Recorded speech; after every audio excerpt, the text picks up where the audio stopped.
Hello, my name's Michelle Carson, and I'm one of the advisors for the CHS Optimist Club at Clarkston High School. Today we're going to have a discussion with three of our members. We have Andrew Dimmer, Kelsey Kaufman, and Maya Gershner. And they are very active members in our club because they participate not only in participation part, but in organizing our activities that we have with our club. We're a very active club. We range between 30 to 45 members in our club on a regular basis. And we do a lot of good things for our student population and for the community at large. We've done many events in the past, but what we'd like to concentrate today as a discussion is about our upcoming events. First of all, with the blood drive, which will be coming up in the next couple of months. Our campaign that we had for leukemia lymphoma, which is fighting blood cancers, and our prom dress salon, which will be coming up very quickly since our sales will be in April, and we are seeking donations from the community at large. We also have a letter campaign that we are asking for letters for soldiers. And why don't we get started? Let's start with the blood drive. In the past, we accept donations from the students. It's a closed drive, so it's just from our school. And the parents and the students talk together about what are some of your experiences when we're talking to the students. Well, one of the big things that we always have with the blood drive is a lot of students don't necessarily know why donating blood is so important. Because typically what happens is students think, oh, this is for such and such in the emergency room, or it has to do with surgery, but a lot of the stuff that we're donating blood for has a lot more, which is why we pair it with the Leukemia Lymphoma Society blood drive, collection drive there. Because a lot of the blood we donate, yes, it does help in the emergency room, but it also helps people going through the cancer treatments, and it helps people with other medical conditions that may need blood transfusions, not just due to something like a car accident. And so one of the big things that we focus on when we're recruiting students for the blood drive is telling them exactly how they can make a difference in other people's lives. Another aspect would include awareness of their own body. They have to make sure that they eat a good meal the night before and the day of. They have to make sure they get enough rest and drink a lot of fluids. So there's a lot of medical terms that we have to use. And there was a girl that came up just last week when I was speaking to her about our blood drive. She was all excited because she has one more pint to give 50 pints of blood, and she was pretty proud of that. She was hoping to be the youngest 18-year-old to already give 50 pints, and I'm like, how could that happen? But she started when she was 16 with parental signature permission slip that could come in.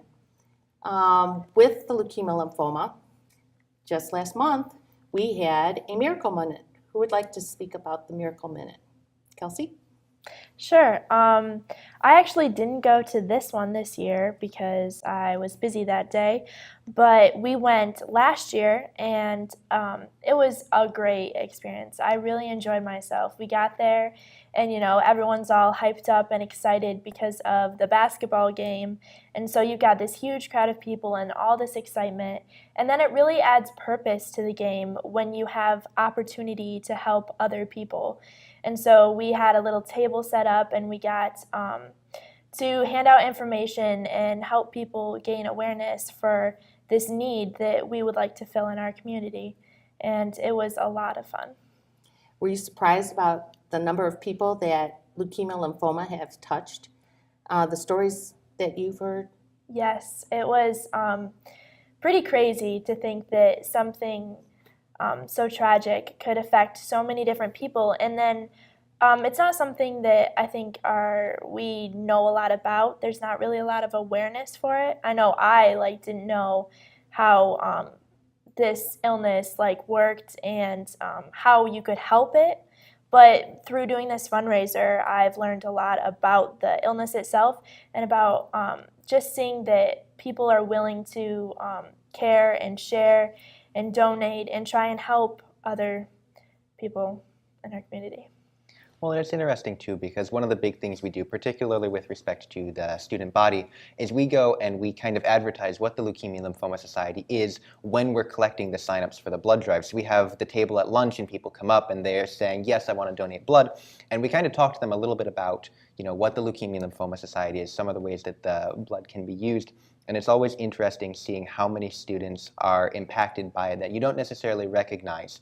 And so we sold last 2 years little like recognition ribbons to go recognize either if you knew a family friend or someone in your family that had one of those illnesses and whether they'd survived or whether they'd passed away from it.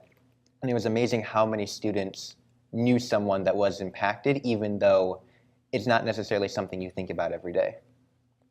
And one thing I really appreciated from the Miracle Minute was, like I said before, you've got all this excitement from the basketball game, but then you get this, people are hearing about this problem that they can help fix and help donate to, and then they get all excited about that. Okay, how can I fix this problem? How can I help these people? And we had the minute, and we were all passing around tin cans, and you could see the different members sprinkled throughout the crowd. And then I was helped passing around the cans, and like people shout out like, "Hey, over here!" and they're waving their wallets, and it's just really encouraging to see all these people coming together to try and donate for one cause. And then we collect the money, and then a mad dash trying to count it because a lot of the audience wants to find out how much did you earn this year, and it really is cool because when they finally announce how much we made, there's a big applause, and you know that it's all going towards our good that we are collecting for. And I think this year we raised just over $750 in 1 minute with the Miracle Minute. And a lot of people don't expect it to be that successful.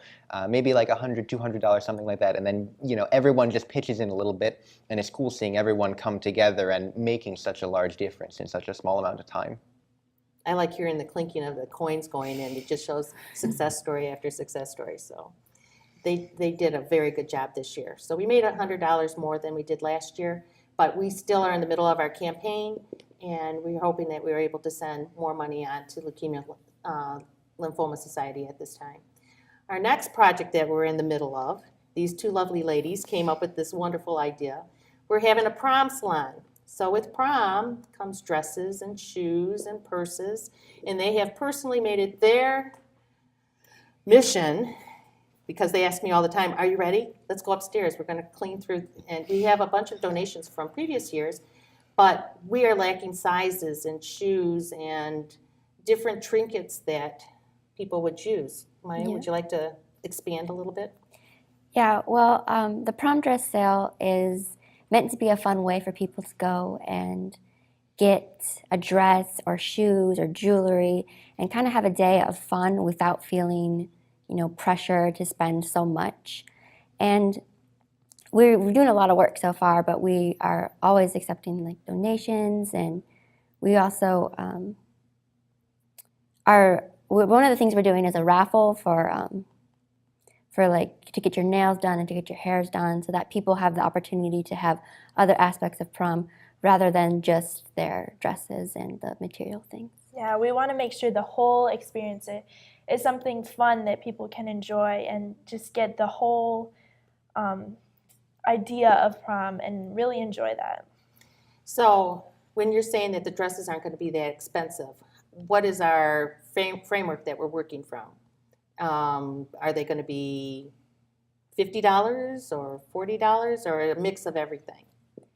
I think it'll be a nice mix. I mean, depending on the condition of the dress and how fancy the dress is, we'll have a range of prices, but I don't think we're going to get too expensive. Definitely keep it in a reasonable range. And I think that's what our purpose was in the beginning, wasn't it? That Yeah. we wanted to make it affordable for all, make it a fun atmosphere, sort of like a party, pre-party type of thing. Mm-hmm. And everyone would be able to experience and be able to purchase a dress. The other thing that they brought up is that they wanted to make it so that all kids, all the girls would be able to participate in this. So if money is a factor, they can always put in for some extra considerations. They would have to either contact us beforehand or pull us aside during the event. And we want to make this doable for everybody, so it's a party atmosphere, Yeah, we're super excited. Maya and I talk about it all the time and come up with different little exciting things that we can do to dress it up, doing banners and decorating things, and it's going to be really fun. I'm super excited for it, and just being able to share and be a part of that community in our school and make it exciting and enjoyable for everyone involved. So say I'm a salon and I'd like to offer either a manicure or a haircut or do for the day of the prom. How would I contact us? Well, they can contact us at your email, of course. And my email should be on the screen, but it's mmcarson@clarkston.k12.mi.us. And I will be able to answer all of your questions if you have donations or if you'd like to donate a service to help the girls. We're going to be giving raffles for the nails, the hairdos, facials. Who knows, if we get enough donations, maybe we can even do a prom dress.